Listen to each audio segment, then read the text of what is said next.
Welcome to the National Civil Rights Museum's Imagine in America podcast.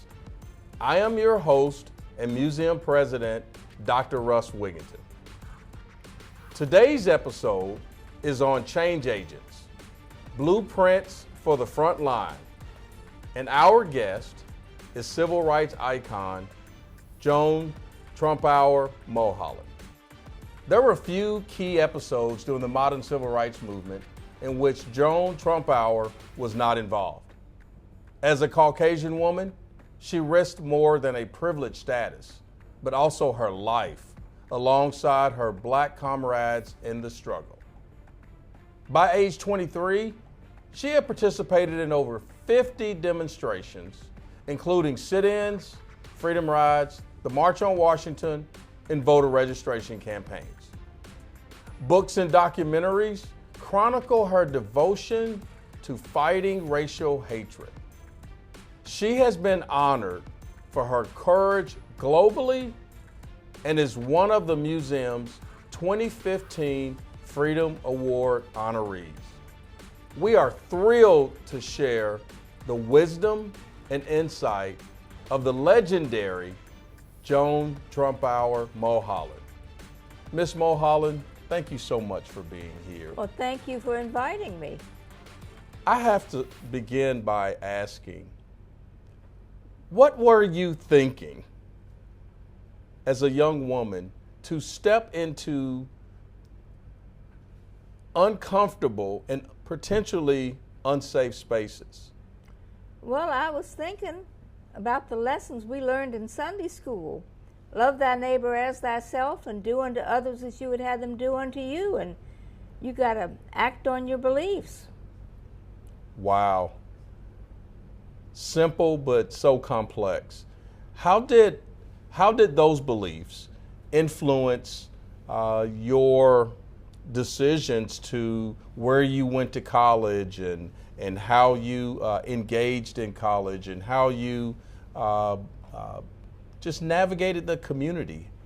Well, when Charlene Hunter and Hamilton Holmes integrated the University of Georgia and were faced with riots, tear gas, get taken off campus twice in squad cars, I thought, this is not right. Just a couple of colored kids, colored was the polite term then, going through all this hell under court order. If integration is real, it's got to be a two-way street. Maybe I should apply to a colored school. And I talked the idea over with the SNCC leadership at the fall conference, and they thought it was a good idea. And somebody said, well, if you're going to do it, you may as well go to Mississippi, because those kids haven't done anything yet, meaning they haven't had any sit-ins. So I looked at the schools that were nationally accredited in case I wanted to go to graduate school that colored kids could go to in Mississippi, and Tougaloo was the only one, so I applied and I got accepted, in spite of the fact that my high school in Virginia very pointedly refused to send my transcripts to that school, but 62 and a half years later they got there. I'm sure they're proud of you now. That is fascinating, and you mentioned a couple terms that I want to follow up on. Mm-hmm. SNCC, the Student Nonviolent Coordinating Committee. You mentioned that with a familiarity that you must have had already. So many of those powerful leaders were influential in the movement. Could you say a little bit more about how your relationship with SNCC unfolded? Well, I'm not quite sure how I got into it, but I was definitely involved in the sit-ins, and some of those leaders became friends for life, because once we were in the movement, we were in it, and you weren't going to let your old buddies down. So John Lewis, to his dying day, we were good buddies, and the last time I saw him was on the Edmund Pettus Bridge in Alabama. Perfect ending. That is remarkable, and I'm sure many of our listeners are curious about having what some of those relationships were like. I mean, to be in community and what some of the conversations and strategic conversations were like. Could you reflect on some of those? Well, for strategy purposes, I figured it was the black folks' struggle, to use the modern term, and I shouldn't be telling folks what to do, being white and not affected the way they were by discrimination, but I followed their leadership, and we became friends forever. And we can pick up conversations almost where we left them off, sure. 30 years before. Sure. Well, and the kind of situations that you found yourself in together. You talk about the number of I've mentioned the number of sit-ins and various forms of protest that you were involved in. Could you say a little bit about a few of those, just to demonstrate what that must have felt like? Well, I got involved in the sit-ins in Durham, North Carolina, when the students at North Carolina College, as it was then named, came over and spoke at one of our Sunday evening youth meetings, secret meetings, and they explained in moral and legal terms about it, and then they invited us to join them. So I did, and the Duke University was furious. And I found out just a few years ago that the only reason we weren't expelled was the university professor said they'd go on strike. But we did have to have psychiatric counseling. And now what else? Well, and just thinking about when in those situations and being escorted off or arrested and all the type of things that could happen. What were some of the thoughts that you had in those moments, and how were you feeling in those moments? Well, I was happy and honored to be involved, to be accepted in the movement. And when we were sitting at the lunch counter, we might be holding hands and praying, or we might be teasing Professor Salter about all that stuff on the final. You didn't cover that in class. And sometimes we were just cracking jokes. Yeah. We frequently had a Bible with us, or our homework to deal with. Well, I think that's a great point. I mean, so one of the things that it seems to me is that it's a great reminder to citizens of today, and I would say in particular young people, the power of your individual and collective action, and that you were indeed students, and you had obligations in that regard. Yeah, you had to pass the exam. You had to pass the exam. Yeah. You had to pass the exam. Well, I would say you passed more than the exam. Oh, you're kind. I would. I have to ask. I mean, when you think back on some of those days, I mean, in reflection mode, what are some of the lessons that you think we can learn today from the efforts of yourself and so many of your colleagues? Well, one thing I like to say is remember the power of the press. You take your issue to the streets or the lunch counters, the lawyers take it to the court, but the press takes your issue to the world. And when stuff starts flying, those reporters are in every bit as much danger as you are. Sometimes they're attacked first. And, lessons from it. Stick together and don't give up, but always stick together. Wise words, I would say. Stick together and don't give up, but always stick together. Yeah, because if you get separated, you might be dead meat. Well, I mean, I think the danger of the movement. I mean, these were uncertain times and dangerous times. These were dangerous times, and what you were doing was you were challenging the status quo and the law. And the law. But I say also, it's dangerous, but you're going to die eventually. It's better to die for a cause you believe in than get hit by a car crossing the street with the light. You know, how you want to go.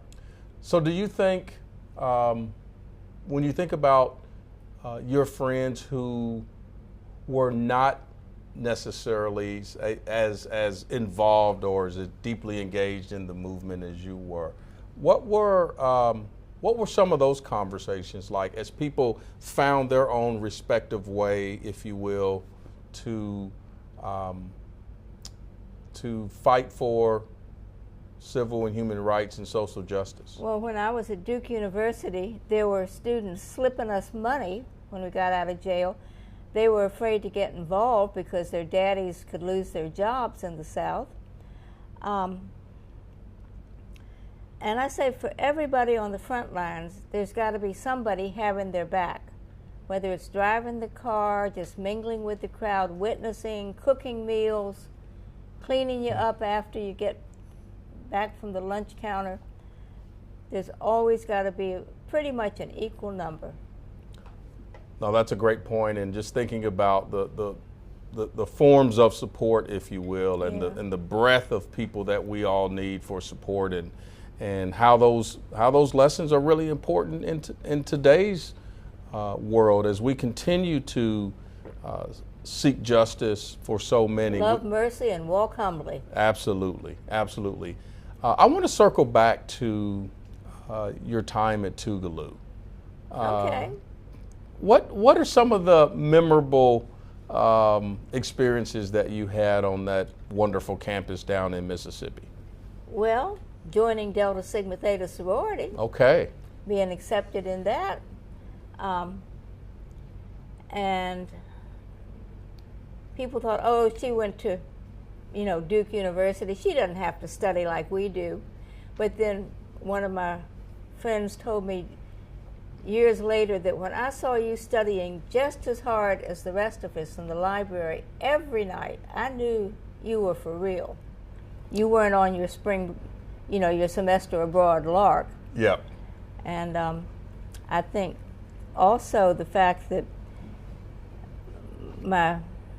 I spent a lot of time, if we were out in a car at night, on the floor of the car in the back seat with a coat over me and people's feet on top of that, because that blonde hair of mine, it was headlights of a car picked that up, it endangered us all. So I could take a little rest on the floor of the car under a nice snuggy blanket. Oh my goodness, my goodness. How connected to your alma mater and young people are you to this day? Would you say a little bit about your relationship with your alma mater and with young people? Well, every chance I get back to Tougaloo and revisit the campus. It's changed an awful lot, but it's nice to get back. And I send them a little money every year. If I come into a big wad of money, I send them a bigger check. But but it's home. Sure, it's home. It wasn't just a semester abroad. It's home. It's home. Absolutely, that makes sense. You're a recipient of one of our Freedom Awards, and we are honored to have you on that august list.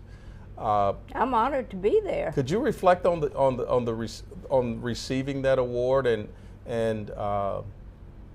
in your mind what that meant in the context of your beautiful life's work? Well, it gave me a chance to meet Ruby Bridges. That was pretty good. And it was unexpected recognition decades later from, when I was active, doing more than running my mouth. But it was like getting the Presidential Medal of Honor.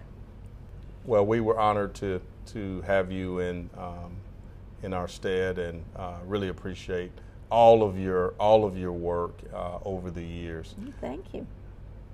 Now, when you in all of your free time, and I say that tongue in cheek, what do you reflect on from your era of protest? And I say that thinking you still might have a little bit of protest still in you. Well, I can't march anymore. Arthritis has gotten the best of my knees, but I can run my mouth.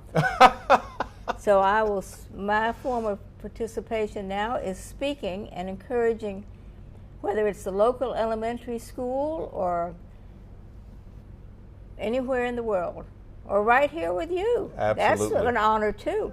But try to have an influence and encourage people to pick their biggest concern. I say we took care of segregation under law. We got that outlawed. But there is still so much discrimination out there. And we see it in so many more forms. We recognize it in so many more forms now. Native language, gender ID, disability, where you're from, even in the United States. You know them Yankees, but are you a Yankee? Am I? Yeah, you. Is that a trick question? No. No, I was born in Louisville, Kentucky, so that puts me in the South. Depending on what part of the country you're in, sometimes it's the South, it's the Upper South. Well, it is. It's not Yankee land. It is, and I lived in New England, and so I clearly was not recognized as a New Englander by birth. But I mean, all this. There's so much forms of discrimination. Yep. I'm looking down on Yankees sometimes. They're talking about them disrespectfully, shall we say. But it's all a matter of just accepting people the way they are. Sure.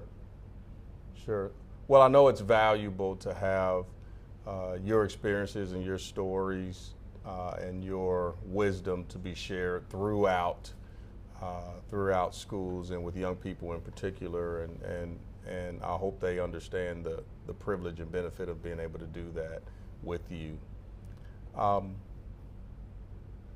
One final question. Okay, one more. We're sitting at a lunch counter. Yes, sir, we are. At the National Civil Rights Museum. Maybe it's even a real lunch counter. And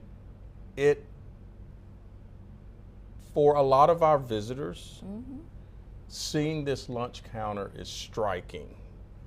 And the stories that surround lunch counters and the image of them being desegregated is an important one.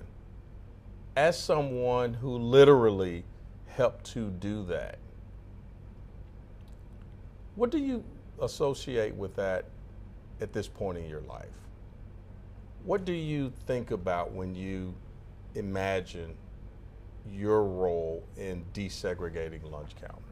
Well, my first thought is my good friends that sat with me. And a lot of us are still in touch with each other. And the fact that anybody can make a change. We weren't anybody special. We were just a bunch of kids, students. Had to bring our school books with us. But we were next to nobody, but we made the front page of the press worldwide, and we changed the society. And we came a mighty long way, but we still got a mighty long way to go, as they say. Yes, ma'am. Ordinary people doing extraordinary things. Oh, that's kind of you. It's what makes the world go around, and Ms. Mullholand, you're part of what makes this world go around, and we thank you so much for your contributions for civil and human rights and social justice. Well, thank you. Thank you for having me. Absolutely. We encourage our listeners to subscribe to the museum's Imagining America podcast series and follow the National Civil Rights Museum on our social media platforms. Today's episode is brought to you by the National Civil Rights Museum, located at the Lorraine Motel, the assassination site of Dr. Martin Luther King Jr. It chronicles key episodes of the American Civil Rights Movement, examines today's global civil and human rights issues, provokes thoughtful debate, and serves as a catalyst for positive social change.